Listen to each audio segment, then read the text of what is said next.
जय जोहार संगवारी हो। तो संगवारी हो बारात पर गाय के बाद लाल भाजी खवाए बर गे हे मामी मन ह। तो संगवारी हो हमर में लाल भाजी खवाए जाथे मामी मन ह। त काखर काखर में ऐसने होते संगवारी हो में ऐसे सोचो पहली कि लाल भाजी धर के जात हुई तो वही खवात हुई करके संगवारी हो। तो नहीं संगवारी हो में पापड़ भात और गुड़ पकड़ के जाते संगवारी हो, वही ला बोलते लाल भाजी खवाए ला जाते करके। तो संगवारी हो सब जन ह आगे लाल भाजी खवा के और संगवारी इति बर आवत है। बाकी सगा मन सब गे हे ते मन ह। तो संगवारी हो इति बर दीदी भी ह आवत हवे। और संगवारी हो पता नहीं मैं कहाँ रही हूँ, उतना समय कुछ करत रही हूँ संगवारी हो, ओखर वजह से मैं नहीं गे रही हूँ। दीदी मन गेरी से भाभी मन ह सब जन ह और मामी मन भी गेरी से संगवारी हो। तो संगवारी हो ये मेरे धुकना में फेंक के मारत हावे, पता नहीं पड़ी सी कैसे थे, मैं तो नहीं रही हूँ। तो संगवारी हो मौसा भी आगे है और मैं देवता में संगवारी हो सात खन दिया जलाए थे संगवारी हो, ओला झारा में धीरे धीरे खसकाते।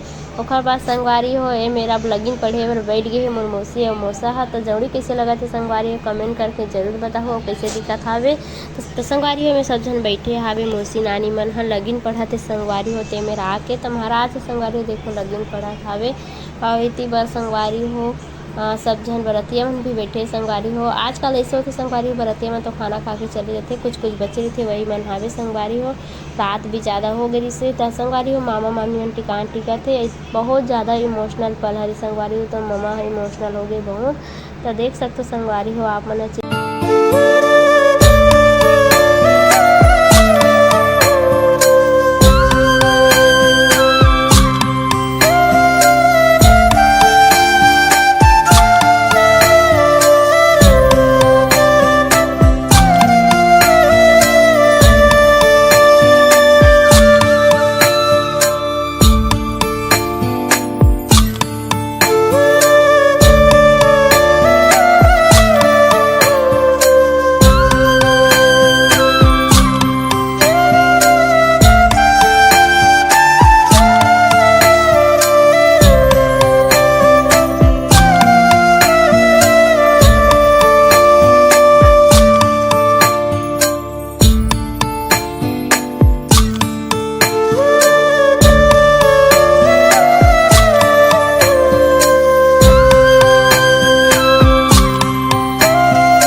तो संगवारी हो सब जने कक्कर के टिकावन ला टिक डरिस। तो संगवारी मेरी बेबी ह टिकावन टिकत हवे ओने टिके रहिस संगवारी हो तो अभी ऐसे हो टिकान टिके बर। तो संगवारी हो एमेर हुआ फोटोशूट होते संगवारी हो। ओकर बाद संगवारी हो जूता भी ला वतने समय चोरा रहिसे और चोरा रहिस संगवारी हो। तो मेरे के ठन जूता पकड़े रहिसे और तिबा संगवारी हो जूता ला पहनावत हवे। तो अभी बेबी ह पहनात हे संगवारी हो जूता ला और वो भी अच्छा से पहना करके बोलत रही से संगवारी हो। ऊपर से रुमाल में पोंछ के पहनाई से संगवारी हो। तो दोनों पैर के भी पहनाए से करके बोला थे मौसा है। तो दोनों पैर के भी पहना थे संगवारी हो। ओकर बाद संगवारी हो में संगवारी हो मौसा मन ह जो भी सोना चांदी लाए है ओला पहना थे संगवारी हो टिकान होए के बाद। तभी संगवारी हो नेकलेस ला पहनात हवे मौसा ह। ओकर बाद संगवारी हो मंगलसूत्र भी लाए है मंगलसूत्र भी पहनाही संगवारी हो भी। तो देखो संगवारी हो आपन मंगलसूत्र भी ला पहनात हवे। तो संगवारी हो वीडियो में बने रहो। वीडियो कैसे लगी संगवारी हो कमेंट करके ज़रूर बताओ। तो संगवारी हो अभी मंगलसूत्र भी ला पहनात हवे। ओकर बाद संगवारी हो साटी भी पहनाही अभी साटी भी लाए संगवारी हो। तो साटी भी ला पहनात हवे। तो देखो संगवारी हो और रात हो गई से संगवारी बहुत ज़्यादा करधन भी लाए संगवारी हो। तो करधन भी ला मौसा पहनात हवे। तो संगवारी हो जितना भी सोना चांदी लाए रही संगवारी हो सब ला श्रृंगार करके जाते मायके से। तो संगवारी हो एमेर अब नानी है भरत हवे पसहर। तो संगवारी हो आप एक दूसरा के हाथ में चावल डाला थे मौसी और मौसा के हाथ में नानी है संगवारी हो। और का बोलते संगवारी हो मोला अच्छा से पता नहीं रही आप मन कमेंट करके बताओ ये रसम ला का बोलते।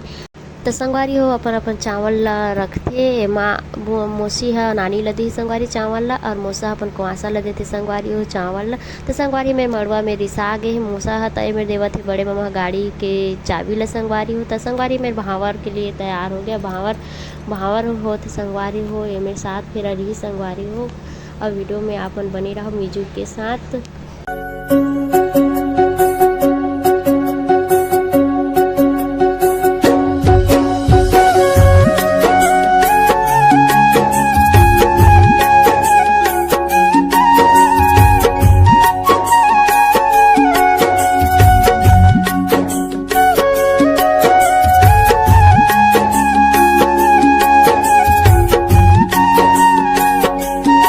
संगवारी हो में 7 भावर अभी चलत हवे। तो संगवारी हो लास्ट भावर हरे 7 भावर के।